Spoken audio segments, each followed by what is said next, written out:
안녕하십니까, 래필입니다. 11월 11일 두산 에너빌리티 보도록 하겠습니다.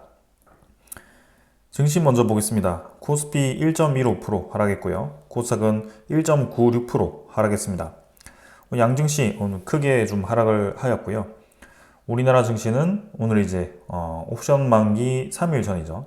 그래서 이번 주 목요일이 만기일입니다. 그리고 이제 11월 말까지 리밸런싱에 대한 움직임이 좀 있을 텐데요. 네, 거기에 대해서 변동성이 있는 그런 하루였습니다. 우리나라 증시를 떠나서 지금 해외 증시들은 사실 부합이라든지 상승 마무리가 되었는데요. 오늘 특히 코스피가 좀 많이 떨어지는 모습이었습니다.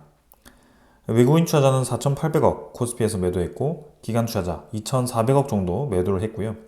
양매도 진행이 되었습니다. 코스닥은 외국인 투자자 825포인트 매도했고요. 825억이죠. 매도했고요. 기관 투자자는 43억을 매수했지만 사실 외국인 투자자 위주로의 매도로 인해서 좀 떨어지는 모습이었습니다. 자, 지수가 계속 눌러지고 있습니다. 2530포인트까지 지금 지수가 떨어졌고요. 61선을 지금 결국에는 뚫지 못한 채로 점점 고점을 낮추면서 내려가는 형태가 만들어지고 있습니다. 그래서 지금 이제 저점을 받치면서 코스피가 단기간에 좀 만들었던 바닥 라인을 오늘 뚫고 내려갔다라고 보시면 될 것 같고, 이러한 추세가 계속 이어질지 좀 우려스럽습니다. 그래서 지금은 이제 저점이 점점 높아지는 추세가 깨졌고요.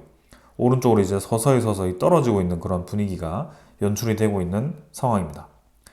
자, 이러한 움직임들이 사실 외국인 투자자가 계속해서 매도를 하기 때문이다라고 볼 수 있고요.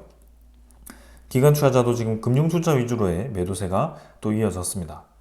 그래서 그동안 이제 매도를 좀 멈추는 듯 하는 움직임이 11월 7일, 11월 8일에 나타났었는데 다시 한번 매도를 시작하면서 4,800억 정도 매도를 시작합니다. 자, 이 부분이 이제 이 옵션 만기에 따른 그 전날에 일부분 이제 이 매도가 미리 나오면서 이제는 만기일에 대한 그런 특정한 움직임이 나타난 것일까라고 볼 수 있고, 혹은 뭐 또 한 번 코스피에서 계속 이탈을 하기 위한 전초 움직임일 수도 있다, 이렇게 볼 수도 있습니다. 그래서 지금 어떤 방향으로 진행된 것인지는 모르겠지만 증시를 굉장히 지금 누르고 있다라는 느낌이 들죠. 그래서 외국인 투자자가 계속 이탈한다는 점은 상당히 좀 우려스러운 움직임입니다. 자, 코스피뿐만이 아니라 코스닥도 지금 1.96% 떨어졌고요. 14포인트 떨어지면서 728포인트까지 지수가 밀렸습니다.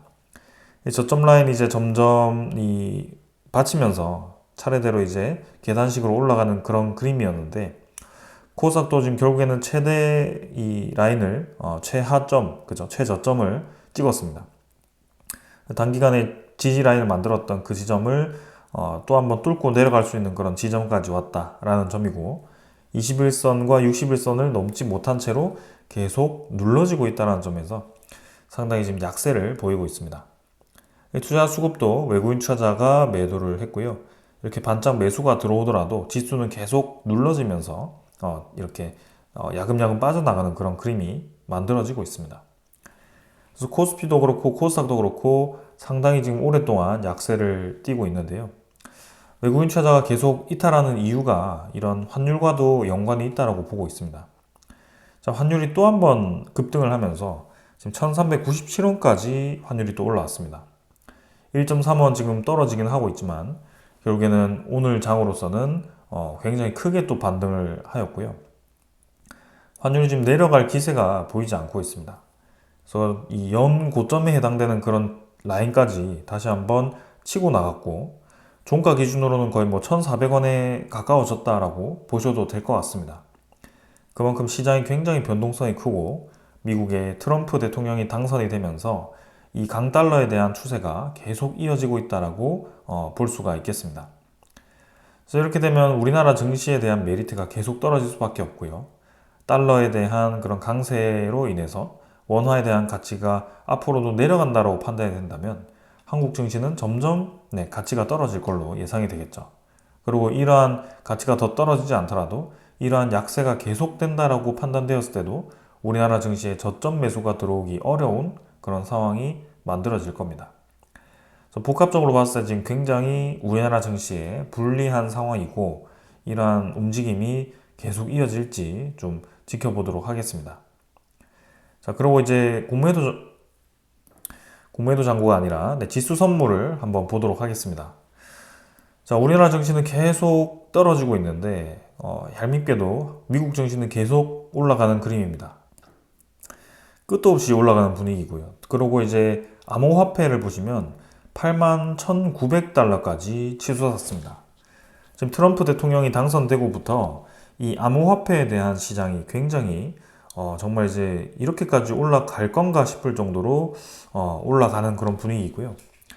트럼프 대통령에 의해서 이 시장에 대한 왜곡이라고 할까요? 혼란이 점점 가중되고 있는 상황입니다.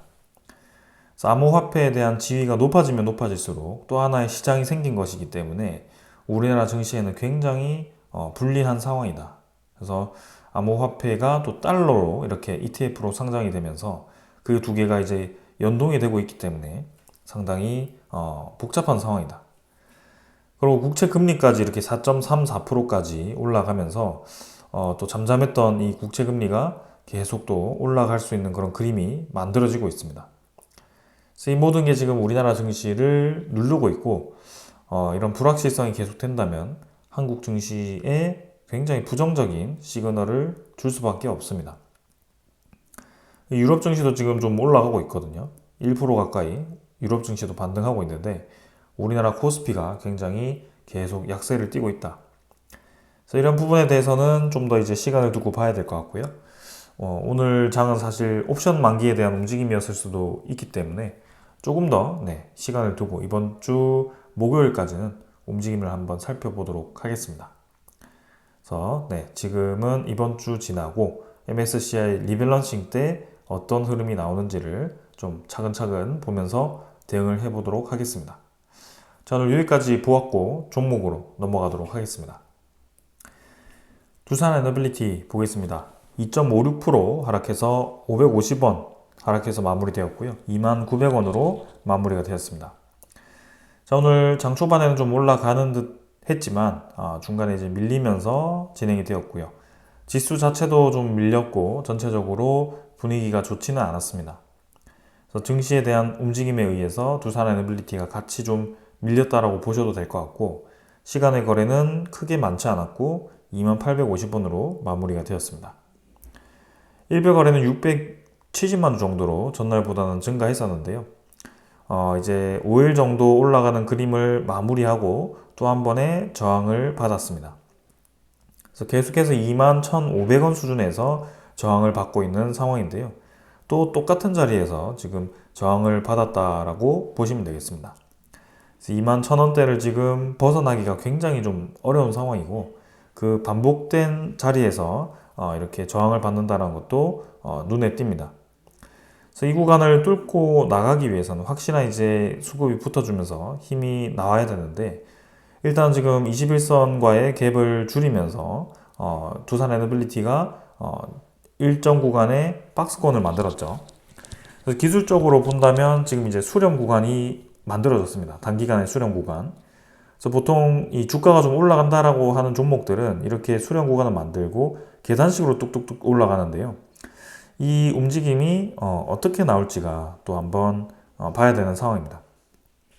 그래서 지금 21선을 받치면서 5일선과 21선이 모이는 지점이 만들어졌고 이번 주 목요일에 옵션 만기가 있고 다음 이 11월 30일까지는 이제 리밸런싱에 대한 움직임이 나타날 텐데 사실 제 느낌상으로는 좀 올라갈 확률이 더 높다라고 보고 있거든요.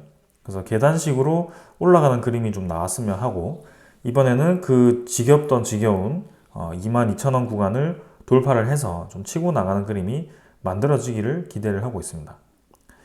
그래서 이러한 움직임이 나오기 위해서는 확실한 움직임이 나오기 위해서는 결국에는 두산에너빌리티를 움직일 수 있는 그런 소스가 필요하다라는 것이고 그 소스가 지금 많이 뿌려져 있기는 한데 확실하게 확정된 이 소식이 나오지 않았기 때문에 계속 이 불확실성을 가중시키는 뉴스라든지 기사에 의해서 주가가 오르락 내리락을 하는 그런 그림이 좀 만들어졌던 겁니다.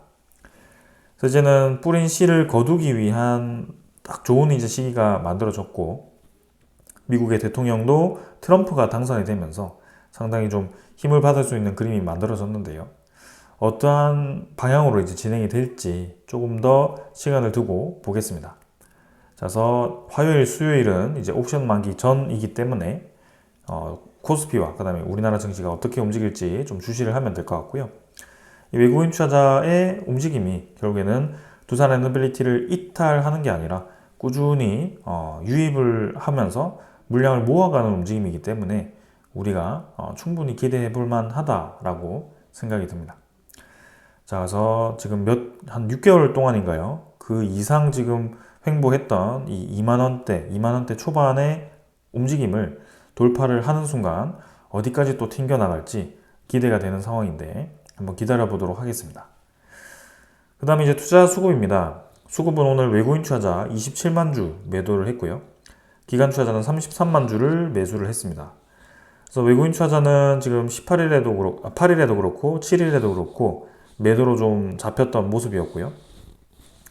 지금 뭐 대차장고에 의한 움직임으로 매도로 잡혔었기 때문에 일단 뭐 크게 중요해 보이진 않았습니다. 그리고 오늘도 좀 매도를 하면서 연일 이제 매도를 이어가는 모습이었는데 뭐 크게 지금 뭐 수백만 주씩 던지는 게 아니기 때문에 저는 괜찮다라고 보고 있습니다.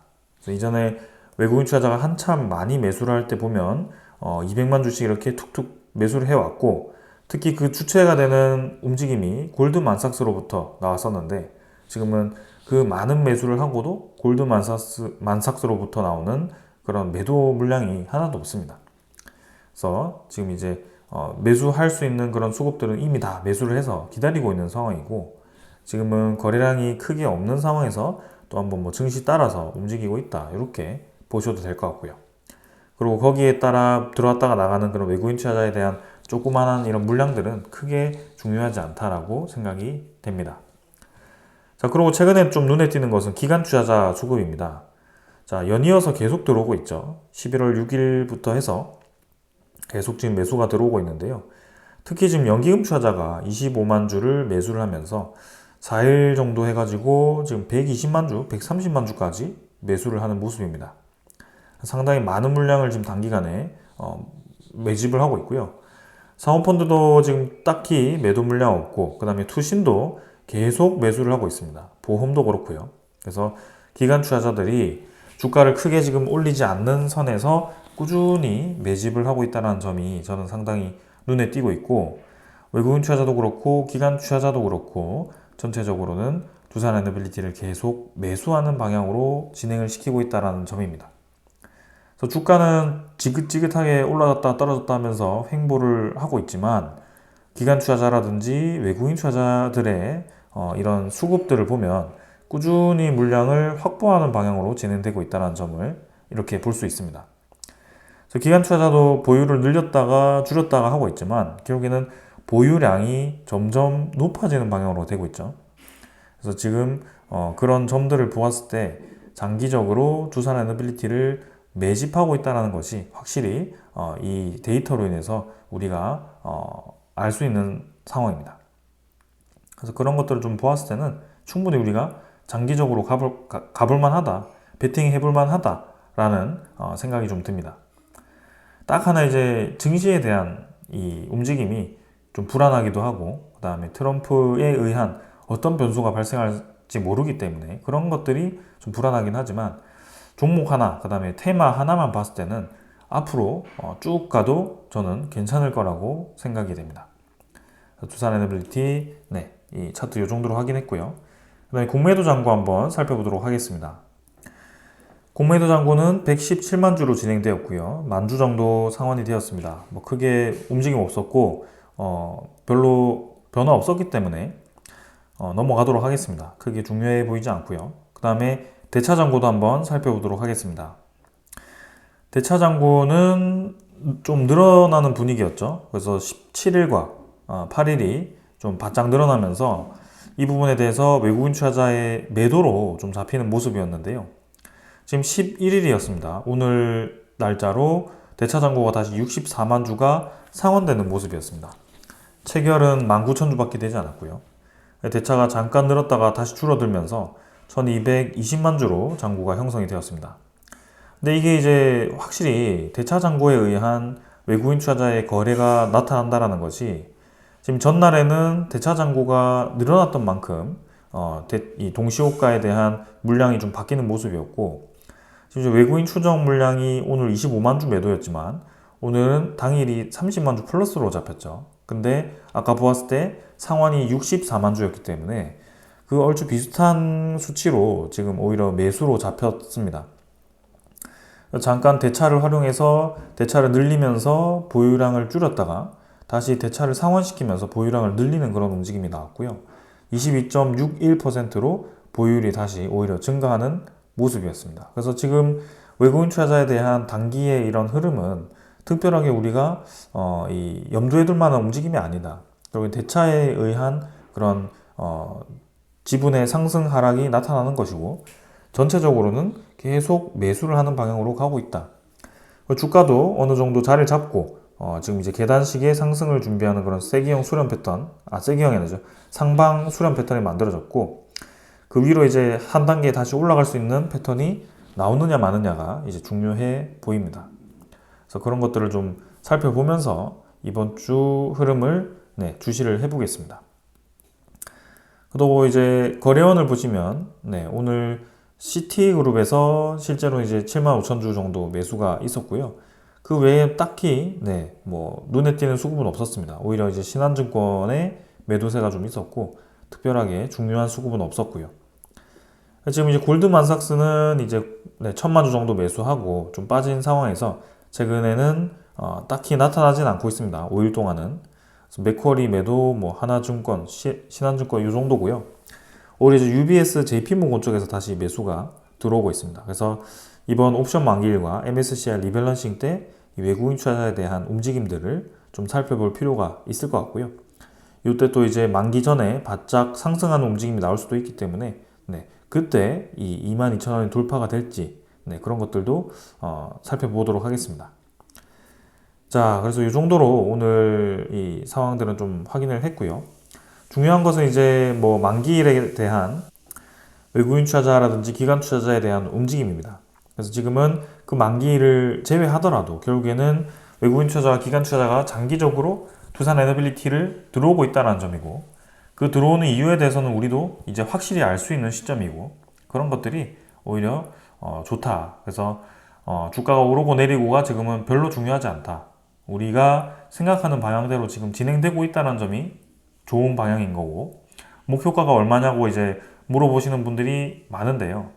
사실 제가 뭐 어떤 가격에 매도를 하겠다라고 정해놓고 투자를 하고 있지는 않습니다.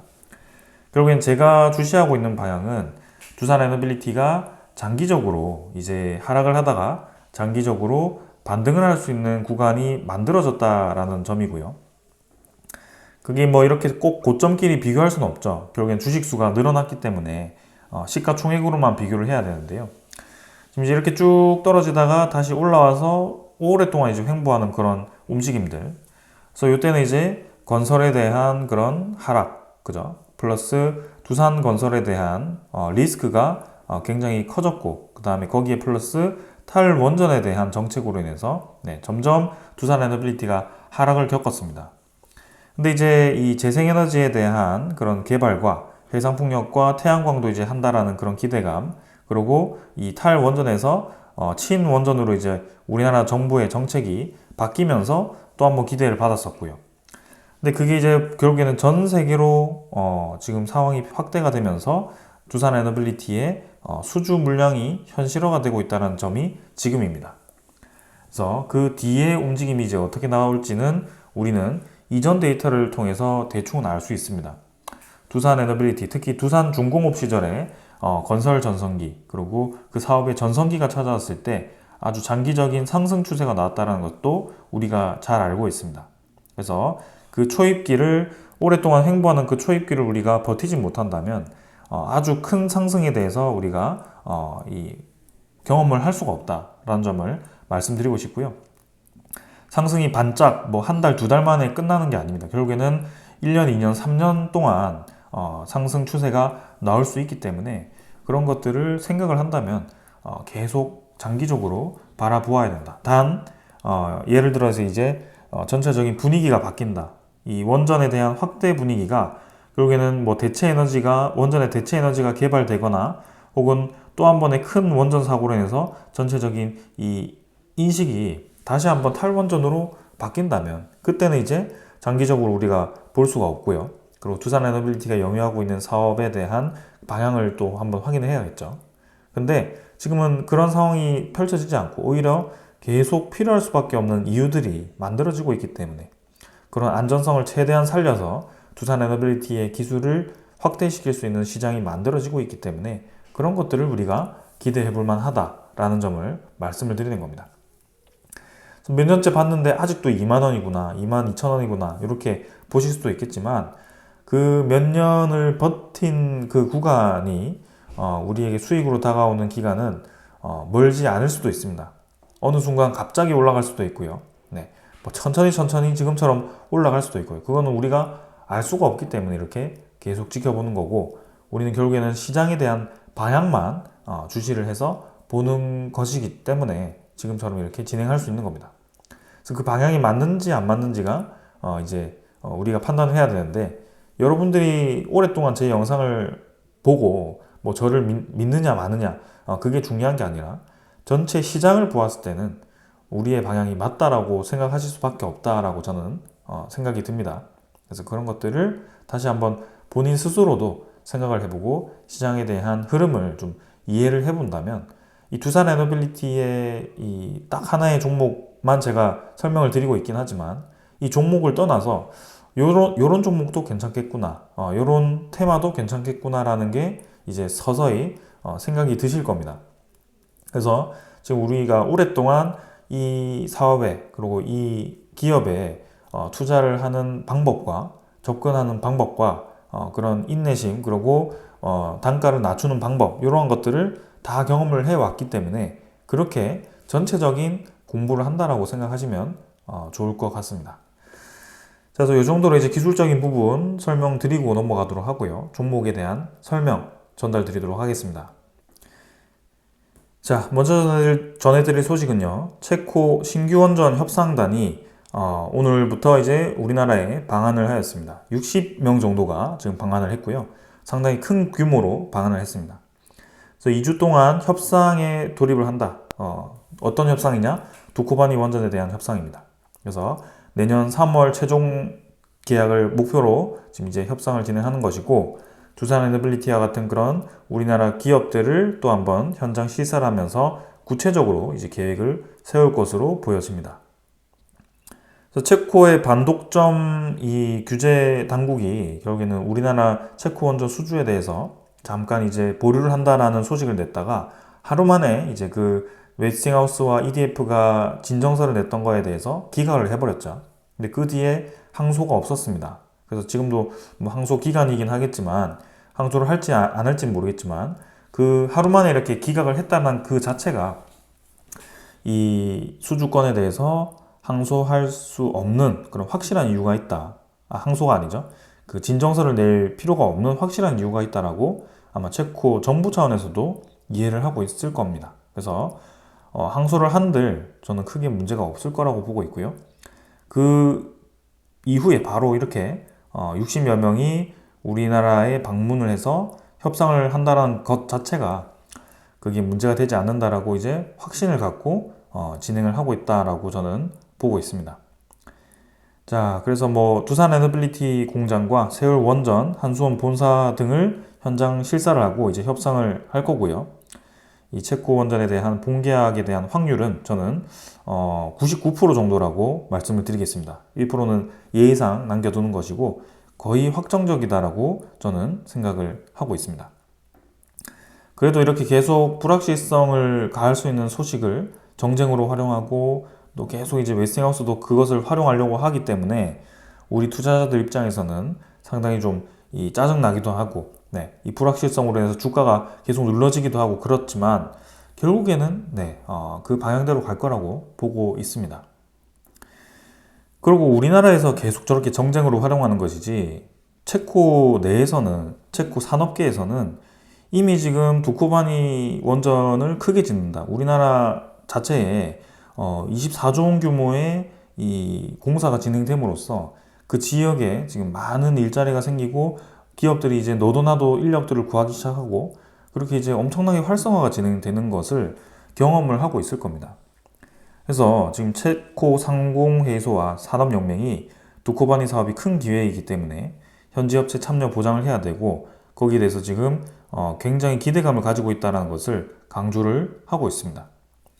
그래서 이런 현지 분위기와 정부의 그런 확신과 우리나라의 그런 미국과의 원전 협력에 대해서 다 생각을 해본다면 결국에는 체코 원전 수주는 100%로 갈 수밖에 없다라고 생각이 듭니다.